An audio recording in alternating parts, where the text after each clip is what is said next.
তো মানুষের চাহিদার কোনো শেষ নাই, যার আছে বেশি তার চাই বেশি। এজন্য বিষ্ণু বলেছেন উনজুরু ইলা মান হুয়া আসফালা মিন, তোমার চেয়ে যে খারাপ আছে ওর দিকে তাকাও।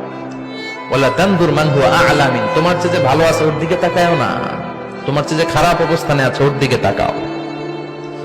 অনেকে নিজের অবস্থান নিয়ে সুখী না, এরকম আছে না নাই? আল্লাহ আমার এটা দিল না রে, ওইটা দিল না রে, পাইলাম না রে, কিচ্ছু হয় না, কি করবো জীবনে, হতাশ। আসলে আছে কিন্তু অনেক, কিন্তু শুকরিয়া নাই, ডাকাত, ঠিক কিনা?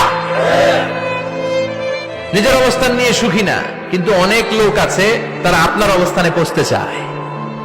তাদের দিকে তাকিয়ে দেখেন, আপনি যে অবস্থানে আছেন এই অবস্থানে পৌঁছাটা অনেকের কাছে স্বপ্ন। তারা প্রতিনিয়ত সংগ্রাম আর স্ট্রাগল করে যাচ্ছে আপনার অবস্থানে পৌঁছতে, আর আপনি এটা নিয়ে সন্তুষ্ট না। শেখ সাদির নাম শুনেছেন? বালাগাল উলা কাশাফাত দুজা, এই কবিতাটা রচয়িতা ইরানের বিখ্যাত এক কবি।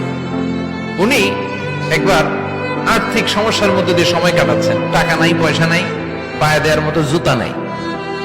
উনি খুব দুঃখ পেলেন, হায় রে, আমি ইরানের এত বড় কবি, আমার পায়ে দেওয়ার মতো জুতা নাই। দুঃখ ভরা মন নিয়ে রাস্তায় হাঁটতে বেরোলেন। হাঁটতে হাঁটতে হঠাৎ দেখলেন একটা লোক শুয়ে শুয়ে কাঁদছে, ওই লোকটার দুইটা পাই নাই, পাই নাই।